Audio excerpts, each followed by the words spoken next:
tomar el poder.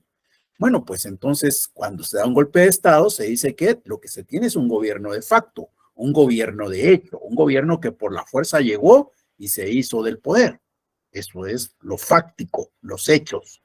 Entonces, en este caso se dice que la sociología es una ciencia fáctica.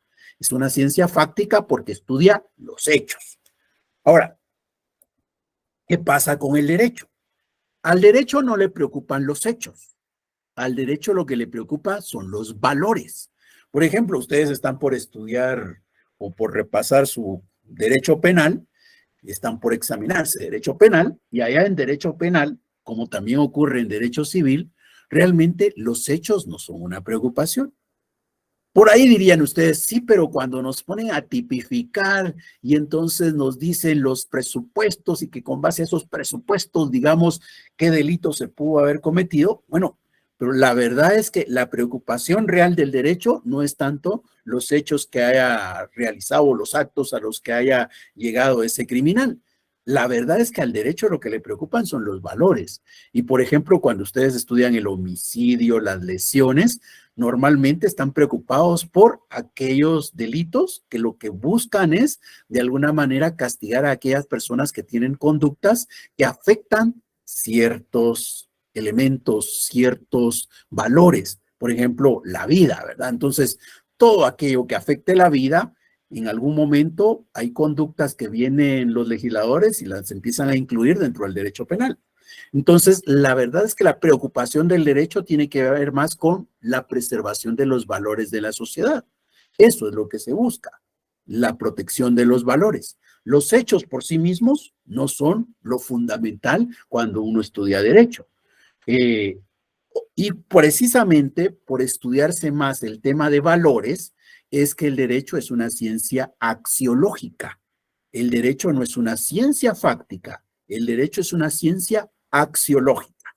Esas son las diferencias que hay entre sociología y derecho. Una diferencia más es el método, ¿verdad? Cuando vamos a hacer un estudio de la sociedad, pues ese estudio de la sociedad normalmente va a demandar algunas herramientas que ustedes ya estudiaron el año pasado, allá en el área básica. Se recuerdan que ustedes llevaron un curso de técnicas de investigación y en ese curso de alguna manera conocieron sobre cómo se hacía la observación, cómo la estadística puede ayudarlos a registrar la frecuencia de un fenómeno que ustedes están observando. Bueno, pues todo eso que ustedes estudiaron allá son parte de los elementos que se utilizan para el método de estudio de la sociedad. El método que se usa para estudiar la sociedad es un método que se basa en la formulación de hipótesis, que lleva a la demostración para luego concluir sobre si se ha alcanzado o no un nuevo conocimiento. Bueno, el método que estudia la sociedad, el método que se usa para estudiar la sociedad es distinto al que se utiliza para estudiar derecho. Porque cuando se estudia derecho, el método es fundamentalmente documental. Si, por ejemplo, queremos comparar cómo hace un estudio una persona que estudia la sociedad, pues para estudiar la sociedad lo que tiene que hacer es salir y ver los hechos que están ocurriendo. Por ejemplo, de repente a alguien le interesa saber qué es lo que pasó en Guatemala para que el partido que ganara la elección fuera este. Entonces, ¿qué es lo que va a ocurrir ahí? Pues la persona lo que tiene que hacer es, no va a estar en un libro estudiando, ay, yo quiero saber por qué ganó Semilla y qué es lo que hizo mal el otro partido o qué hicieron mal los otros partidos. Entonces, ¿qué hacemos para estudiar eso? Ah, pues vayamos a buscar un libro y en este libro vamos a encontrar la información. No. Si nosotros queremos conocer esa realidad, si queremos estudiarla, si queremos explicarla, pues habrá que ir y hablar con las personas, intervenir con ellas y poco a poco ir construyendo ese conocimiento. Ese entrevistar a las personas, observar los movimientos sociales, eso lo que implica es el uso de esas herramientas que ustedes estudiaron en el año anterior. Pero cuando van a estudiar derecho, si van a estudiar derecho penal, lo que necesitan fundamentalmente es un libro que los oriente sobre la doctrina penal, ¿verdad? Y por el otro lado, el propio código penal, que es el que les va a ayudar a poder identificar ciertas figuras delictivas. Cuando estudian derecho civil, ocurre lo mismo. Para estudiar derecho civil, pues de repente nos bastaría teniendo un libro de derecho civil hecho por cualquiera de los tratadistas importantes que hay, de repente de los propios de Guatemala para que sea más específico el estudio, y por el otro lado, pues nos puede servir el Código Civil propiamente, ¿verdad? Y vamos a tomar un libro del Código Civil, el tema de la familia, por ejemplo, y contener el Código Civil y la explicación doctrinaria de la familia, pues yo ya estoy estudiando derecho civil. No necesito ir a entrevistar familias, no necesito ir a observar familias para que yo aprenda derecho civil. No necesito ir a la torre de tribunales, no necesito ir a donde están resguardadas las personas en algún momento dado para evitar que se fuguen, para que yo pueda decir que estoy estudiando derecho penal. Para estudiar derecho penal, para estudiar derecho civil, para estudiar derecho tributario, para estudiar cualquier rama del derecho, al final de cuentas lo que más se necesita son documentos. Entonces, la sociología es una ciencia que tiene un método distinto a el que se utiliza en el estudio del derecho. En el estudio del derecho, fundamentalmente el método es documental. Esas son las diferencias que hay entre estas dos ciencias. Ahora, obviamente, cada una de esas ciencias que vimos antes, la sociología y el derecho, dos ciencias, cada ciencia tiene su objeto de estudio, ¿verdad? En un lado es la sociedad y en el otro lado es el derecho. Pero ahora estamos hablando de algo que se llama sociología jurídica o sociología del derecho. Esta, la verdad, no está ni en el circulito de la sociología ni en el circulito del derecho, pero estudia elementos que están en ambas partes. La sociología del derecho estudia cómo la sociedad va a influir en la creación del derecho, porque el derecho es un elemento cultural. Cuando decimos que el derecho es un elemento cultural, quiere decir que el derecho ha sido creado por la sociedad. Solo en donde existe sociedad podemos pensar en la existencia del derecho. En un mundo en donde no están los seres humanos, no existe el derecho. El derecho es un producto creado por la humanidad. El derecho es un producto social. Por eso es que el derecho es un elemento cultural. Entonces, la sociedad ha creado al derecho. Esa relación de cómo es que la sociedad crea el derecho es estudiada por la sociología del derecho. Pero también, ya en otras ocasiones hemos explicado que ese derecho busca incidir, busca provocar cambios en la sociedad, tiene un fin dentro de la sociedad. Justamente ese es el objeto de estudio de la sociología del derecho. La sociología del derecho no estudia la sociedad en sí misma. La sociología del derecho no estudia el derecho como tal. La sociología del derecho lo que busca es entender, explicar la relación que guarda la sociedad y el derecho. ¿Cómo es que la sociedad crea el derecho? ¿Y cómo es que el derecho busca un fin dentro de esa sociedad? Eso que está marcado en las flechitas, ese es el objeto de estudio de la sociología del derecho. Ahora, hablando de la sociología del derecho, aquí tenemos a un señor de origen alemán, él es Rudolf von Jhering. Rudolf von Jhering vivió entre 1818 y 1892 y escribió una obra. La obra tiene el nombre El fin en el derecho. ¿Ya? El fin en el derecho. Cuando Rudolf von Jhering escribe El fin en el derecho, de repente por ahí alguien estaría pensando, está estudiando cuándo va a finalizar el derecho, cuándo se va a acabar, cuándo va a terminar el derecho. No, lo que Rudolf von Jhering estaba buscando explicar acá es el fin, el propósito, el objetivo que persigue el derecho en la sociedad. Entonces, Rudolf von Jhering es de las primeras personas que se va a preocupar por estudiar la relación que hay entre sociedad y derecho, por estudiar el fin que persigue el derecho en aquella sociedad que ha sido la que lo ha provocado, que ha sido la que lo ha creado. Entonces, el fin en el derecho es escrita en 1877. A partir de la obra de von Jhering es que empieza a nacer esta disciplina de la que ahora vamos a hablar, la sociología del derecho.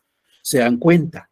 Ya antes hablamos de Comte, ¿verdad? Y cuando hablamos de Comte dijimos, Comte fue el que habló de sociología. Sí, pero era de la ciencia general. Y ustedes ya por otro lado, en otros cursos, habrán estudiado a Hans Kelsen, por ejemplo, que hace aportes importantes en materia de la ciencia del derecho.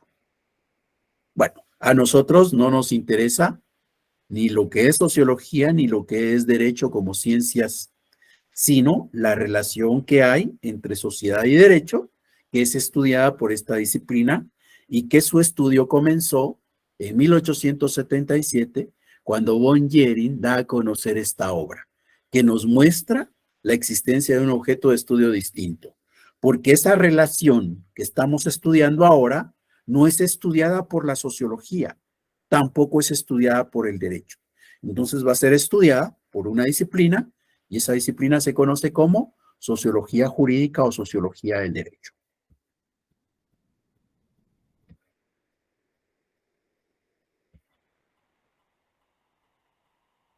¿Alguna duda?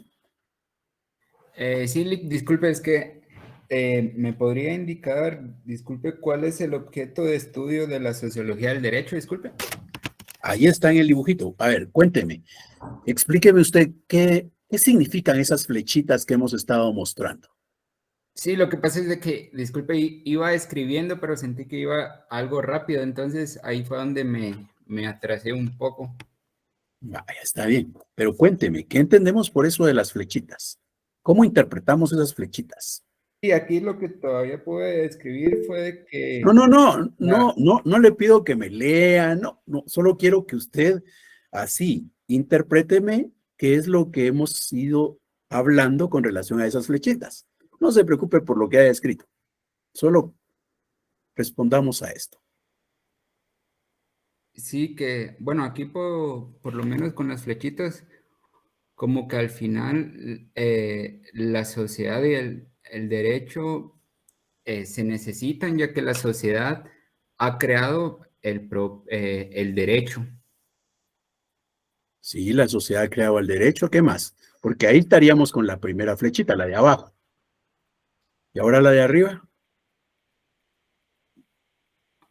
Y que el derecho también afecta en la sociedad, ¿no? Sí, sí, cabalmente, ese es el objeto de estudio de la sociología del derecho, ¿ya? Eso que usted ha dicho ahora. Eso sería lo que habría que escribir Ah, gracias, Rick. para servirle.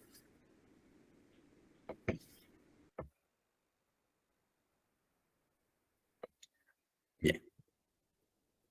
Entonces, seguimos hablando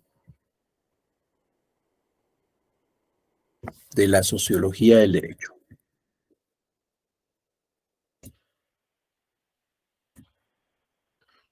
Bueno, aquí tenemos algunas imágenes que hemos planteado antes cuando introducíamos el curso. Lo que nos muestran son situaciones sociales, ¿verdad? ¿Y qué ciencia estudiaría estos hechos sociales? Estos hechos sociales serían estudiados por la sociología, ¿verdad? Porque están en la sociedad y son estudiados de manera general por la sociología. Bueno, pues resulta que estos hechos sociales, al final de cuentas, son los que han conducido a que se dé, por ejemplo, la aprobación de la ley contra el femicidio. La ley contra el femicidio fue aprobada por el Congreso de la República. Ahí vemos cabalmente esa relación, ¿verdad? Los hechos sociales provocan la creación de derecho. La sociedad crea el derecho. El derecho es un producto de la sociedad, es un elemento cultural. Ahora, no se trata de crear por el simple hecho de crear. Crear es el medio, ¿ya? El medio para alcanzar algo. ¿Para alcanzar qué? Para alcanzar un fin. Y ese fin es producir un cambio en la sociedad. Esa relación que hay entre sociedad y derecho, que está representada en estas flechitas, ese es el objeto de estudio de la sociología jurídica o sociología del derecho. Como ya bien dijeron, la sociología del derecho estudia entonces cómo es que la sociedad crea el derecho y cómo es que el derecho persigue un fin dentro de aquella sociedad. Y aquí tenemos otro ejemplo, este ya está bastante antiguo también, ¿verdad? Tiene que ver con lo que pasó hace ya casi 4 años cuando se da el primer caso de COVID-19 en Guatemala, en marzo 13 del 2020. Bueno, pues resulta que inmediatamente ante esos hechos sociales se crearon algunas disposiciones por parte del presidente de la República, ¿verdad? En donde estaba el uso de la mascarilla, el distanciamiento social y otras más. Bueno, pues resulta que todas esas normas fueron creadas para producir un cambio dentro de la sociedad. Igual en su momento hasta recursos se utilizaron, ¿verdad? Para poder apoyar a esa sociedad que estaba viviendo esa realidad. Entonces, ¿qué nos muestra esto? Los problemas que hay en la sociedad hacen nacer al derecho, pero el derecho busca un fin dentro de la sociedad. Bueno, ahora, ¿qué ámbitos de estudio tiene la sociología jurídica? De la sociología jurídica se dice que hay 2 ámbitos de estudio, ¿ya? Hay 2 campos en los que se trabaja. Hay uno que es abstracto. Cuando se dice que algo es abstracto, quiere decir que es bien general, que es bien amplio, ¿ya? Y hay otro que va a ser concreto. Hablemos primero del abstracto. En el abstracto no vamos a estudiar un hecho en particular. Tampoco vamos a estudiar una norma en particular. Diríamos que esto que hemos mostrado en estos 2 ejemplos, ¿ya? Esto que vimos acá y luego esto que vimos acá son ejemplos concretos. Son ejemplos concretos porque hacen referencia a una realidad bien específica y a un conjunto de normas bien particulares, ¿verdad? Eso es concreto, igual que ocurría en el caso anterior. Aquí es una realidad bien concreta y una ley bien específica también, ¿ya? Entonces, hacer un estudio sobre esto, sobre cómo es que esta realidad provocó la creación de la ley contra femicidio y cómo es que esa ley de femicidio produce un cambio en aquella sociedad, esto es concreto. Estudiar cómo es que la situación de la pandemia hizo crear normas y cómo esas normas van a buscar producir un cambio en aquella realidad social, es concreto también, porque es la realidad guatemalteca y porque son las normas que se emitieron en Guatemala. Eso es concreto. Bueno, pues resulta que no solo de manera concreta se pueden hacer estudios, se pueden hacer estudios de carácter general. Y cuando se hacen estudios de ese nivel, se dice que son abstractos. ¿Por qué son abstractos? Porque ¿a qué sociedad nos estamos refiriendo acá? A cualquier sociedad. Puede ser la sociedad guatemalteca, la mexicana, la salvadoreña, la española, la hondureña, la de Ucrania o la de Rusia. O puede ser una de África. No importa, cualquier sociedad podría ser la que estaría ubicada acá. Entonces, esto es válido para cualquier sociedad.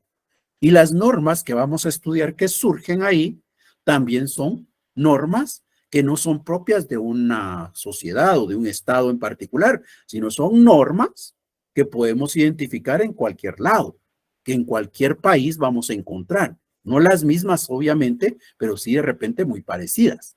Eso es abstracto. Mientras que lo concreto, como dijimos antes, es un caso bien particular. Por ejemplo, el caso que tenemos acá es que en algún momento en Guatemala se dijo, ah, la gran, qué problema, ¿verdad? ¿Por qué? Porque resulta que los jueces como que no están haciendo bien su tarea, que los magistrados de salas y los magistrados de Corte Suprema no hacen bien la tarea. ¿Y por qué no la hacen bien? Porque son nombrados. ¿Y quién los nombra? El Congreso de la República. ¿Y qué toma de criterio el Congreso de la República para nombrar a una persona magistrado de sala o magistrado de corte? Ah, bueno, pues si de repente es amigo de algún diputado y mejor si es de varios, ¿verdad? Entonces tiene más posibilidades de ser nombrado magistrado, ya sea de sala o de corte. Y entonces vinieron y dijeron, es que sí, el Congreso tiene mucha incidencia ahí porque él elige entre todos los guatemaltecos a quién va a nombrar. Y entonces dijeron, ese es un problema, ¿verdad? ¿Por qué? Porque el organismo judicial no está funcionando como espera la sociedad. Y entonces en aquella ocasión se les ocurrió crear una ley de comisiones de postulación para que no fuera el Congreso el que a su libre albedrío decidiera a quiénes nombraba magistrados. Entonces se crearon comisiones.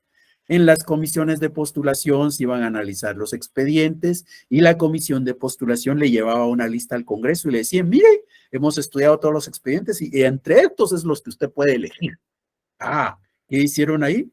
Le redujeron el campo al Congreso.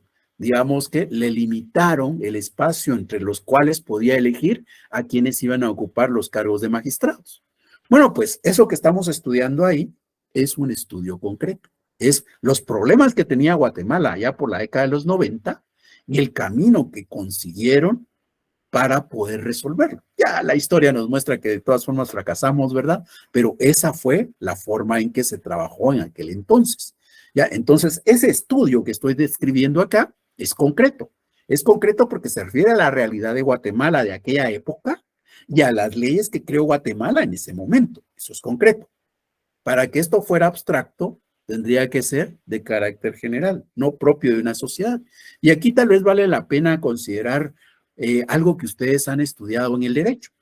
Del derecho, que solo es para hacer referencia, no quiere decir que es exactamente lo mismo, ya es para que se nos quede qué es lo abstracto y qué es lo concreto. En el derecho, por ejemplo, cuando ustedes están estudiando su código penal, están estudiando normas que son abstractas. ¿Y por qué esas normas son abstractas? Porque esas normas que ustedes están estudiando en el código no fueron hechas pensando en una persona en particular. No fueron hechas considerando ciertas situaciones concretas, ¿no? Están hechas de forma general. De repente se van a dar los hechos, ¿verdad? Se van a dar los actos y entonces puedo aplicar la norma. Pero la creación de la norma es de carácter general. No fue pensando en un individuo en particular. No fue pensando en las circunstancias en que este individuo realizó cierta conducta que ahora se considera criminal. No, esa norma es abstracta, ¿ya? No está pensada en una persona, está para cualquiera. Cualquiera de nosotros podría llegar a ocupar el espacio ahí de delincuente de repente, ¿verdad? O de presunto delincuente. Eso es abstracto. Mientras que la sentencia que dicta un juez es concreta, ¿ya? Es una norma también, una sentencia es una norma, pero esa norma es concreta. ¿Y por qué es concreta? Porque se dicta con base a circunstancias bien establecidas. Y es una norma que es obligatoria únicamente para la persona que, por ejemplo, fue sentenciado de manera condenatoria. Solo aquel que lo han condenado a guardar prisión por 30 años, por ejemplo, es al que le aplica esa norma. A todos los demás no. Esa norma es concreta. Esa norma fue creada pensando en él. Eso es concreto. Entonces, se dan cuenta, lo concreto está bien particularizado en cuanto a la sociedad, es una sociedad específica y es una ley o es un conjunto de normas bien particulares también. Mientras que lo abstracto no, lo abstracto es general, es cualquier sociedad, es cualquier norma jurídica. Por ejemplo, yo bien podría estudiar en el contexto de lo abstracto o en el ámbito de lo abstracto, cómo es que la propiedad privada, de alguna manera, orienta a que se creen normas para proteger justamente la propiedad privada. Y voy a descubrir entonces que los países que tienen la propiedad privada, seguramente en su constitución política de la República van a tener por ahí una norma que hace referencia a la protección al derecho a la propiedad privada. Entonces, eso es abstracto, porque es cualquier sociedad. Y es una norma que en cualquier sociedad podría encontrar. Eso es un estudio abstracto. ¿Entendido los ámbitos de estudio de la sociología? Sí, licenciado. Muchas gracias. Bien. Entonces, ya que sabemos los ámbitos, ahora algo que debemos de considerar es ¿para qué nos sirve la sociología del derecho? Cualquiera podría decir, pues, de repente es pura cultura general, ¿verdad? O como ya antes nos dijo, ¿verdad? En su momento nos van a dar un título de licenciados en ciencias jurídicas y sociales. Ah, pues como voy a recibir ese título de plano que entonces tengo que saber algo de sociología para que me den el título en su momento. La verdad es que también hay algo más, y en este caso en particular, la sociología del derecho tiene su utilidad marcada, contemplada en el artículo 10 de la Ley del Organismo Judicial para Guatemala. El artículo 10 de esa Ley del Organismo Judicial hace referencia a la interpretación de la ley y dice que las normas se interpretarán conforme a su texto, según el sentido propio de sus palabras. Eso quiere decir que cuando yo leo una norma, pues debo de basarme para interpretarla en las palabras que se mencionan ahí. No puedo decir yo, ay, es que de repente quiso decir otra cosa el señor legislador cuando la hizo, pero como eso es lo que él quiso, así es como debo entenderla. No, no, no. Las palabras tal y como estén escritas, así es como deben de entenderse.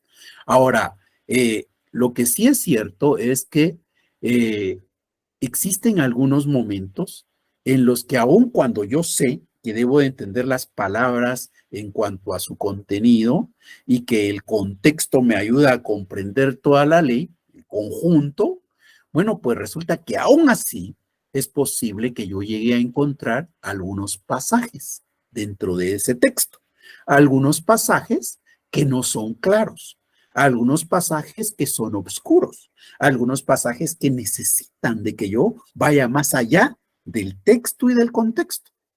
Y resulta que esta ley del organismo judicial, en el artículo 10, nos dice qué tenemos que hacer ante un pasaje oscuro, ante una situación ambigua, ante un punto en donde es necesario hacer alguna aclaración.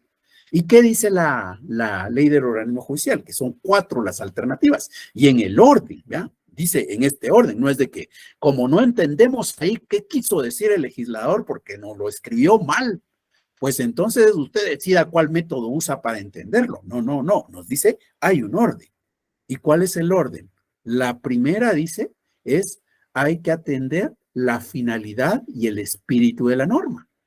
Entonces, cuando yo tengo un pasaje oscuro, que las palabras que se mencionan no son claras o no me permiten tener una idea clara, y aún todo el contexto no es suficiente, pues entonces lo que tengo que hacer es considerar qué fin se estaba persiguiendo, cuál era el espíritu de la norma. Y esto de la finalidad y el espíritu es lo que estamos estudiando en sociología del derecho. ¿Se recuerdan?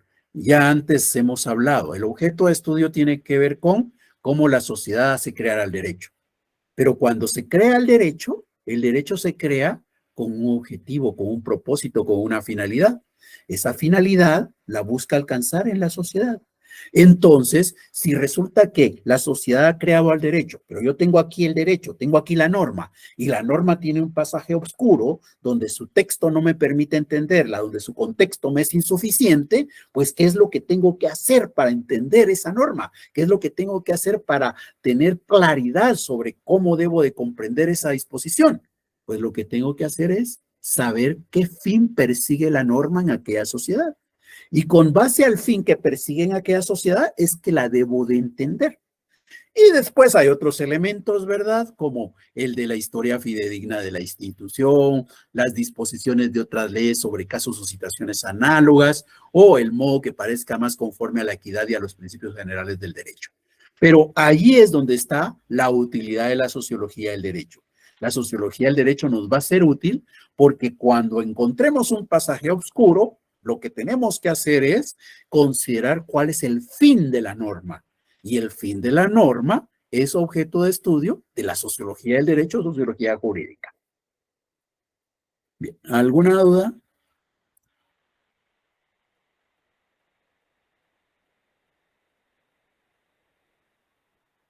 No, licenciado, todo claro, gracias. Todo claro, gracias. Muchas gracias. Bueno, si no hay dudas, entonces nos vamos a quedar acá y seguimos en clases el próximo viernes. Los espero a las 18 horas siempre. Muchas gracias por su atención, se cuidan y feliz noche. Gracias, Lee. Gracias, Lee. Feliz noche, licenciado. Feliz noche. Igualmente.